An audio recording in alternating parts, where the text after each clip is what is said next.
Assalamualaikum warahmatullahi wabarakatuh. Saya Najwa Sifa dari kelas 10 MIPA 4 akan menjawab pertanyaan mengenai analisis persebaran Islam di Indonesia berdasarkan aspek politik beserta contohnya. Awalnya, Indonesia merupakan kawasan perdagangan internasional yang ramai dikunjungi pedagang dari berbagai bangsa. Perdagangan ini dimanfaatkan oleh para pedagang Muslim sebagai media dakwah.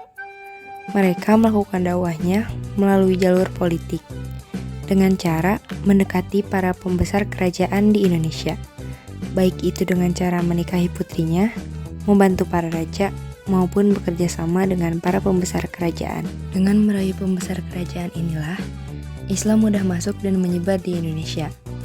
Karena ketika rajanya masuk Islam, maka rakyatnya pun akan mengikuti instruksinya. Seperti yang kita ketahui, bahwa Wali Songo mampu melakukan strategi dakwah ke para pembesar kerajaan Majapahit dan Pajajaran. Bahkan, Wali Songo juga mampu mendirikan kerajaan seperti Kerajaan Giri Kedaton, Demak, Pajang, Cirebon, hingga Kerajaan Banten. Dari jalur inilah, Islam dapat mudah tersebar dengan cepat di Indonesia. Islam politik di masa kerajaan adalah gerbang pembuka lahirnya kekuatan politik Islam. Para raja Muslim sangat berperan memainkan posisinya dalam mendukung proses Islamisasi. Hal inilah yang pada akhirnya turut mempengaruhi proses perkembangan politik Islam di Nusantara. Kerajaan Islam umumnya berdiri setelah jatuhnya kerajaan Hindu-Buddha, sehingga membuat Islam pada saat itu menjadi satu-satunya basis kekuatan politik. Kekuatan pertama kekuasaan Islam terletak di kota Samudra. Kota inilah yang kemudian menjadi sebuah kerajaan yang kuat. Pakar politik Barat, Dr. Vincent Fitzgerald, mengakui bahwa Islam bukanlah semata agama, namun juga merupakan sebuah sistem politik. Meskipun dekade-dekade terakhir, ada beberapa kalangan dari umat Islam yang mengklaim sebagai kalangan modernis, yang berusaha memisahkan sisi itu. Namun, seluruh gagasan pemikiran Islam dibangun di atas fundamen bahwa kedua sisi itu saling bergandengan dengan selaras dan tidak dapat dipisahkan satu sama lain. Dapat dikatakan, masa kolonialisme menjadi fase berakhirnya dominasi politik Islam sebagai satu-satunya basis politik yang selama berabad-abad tetap eksis. Kerajaan-kerajaan tidak dapat lagi membendung kolonialisme. Namun, ada sisi positif akibat lemahnya posisi Raja Islam kala ini, yakni munculnya perlawanan terhadap penjajahan dari berbagai basis kekuatan Islam, seperti para bangsawan, ulama, dan rakyat jelata.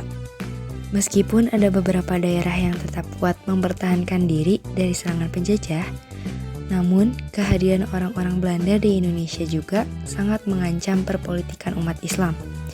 Ancaman ini terlihat manakala keinginan memonopoli perdagangan timbul. Masa ini juga pada akhirnya melahirkan berbagai organisasi Islam sebagai wadah perjuangan umat untuk menghadapi penjajahan. Sehingga lahirlah Syarikat Islam, Muhammadiyah, hingga Nahdlatul Ulama untuk merubah bentuk perlawanan terhadap Belanda yang selama ini dilakukan dengan konfrontasi fisik. Masa Orde Lama dan Orde Baru pemerintah Indonesia lebih memprioritaskan untuk menata kekuatan ekonomi daripada politik. Politik Indonesia secara umum dan politik Islam secara khusus benar-benar dalam genggaman militer. Hubungan Islam dan negara dengan sendirinya menciptakan jarak karena disharmonisasi dan terkesan antagonis antar keduanya. Sehingga pada masa ini Islam menjadi lemah di tengah jumlah penganutnya yang mayoritas. Sebaliknya, masa reformasi dianggap menjadi titik kebangkitan umat Islam karena terjadi reformasi politik. Akan tetapi, perubahan tersebut tetap tidak mampu menyatukan institusi politik Islam. Demikian yang dapat saya sampaikan untuk pertanyaan E. Mohon maaf bila terdapat kesalahan terhadap penjelasan yang saya berikan. Terima kasih. Wassalamualaikum warahmatullahi wabarakatuh.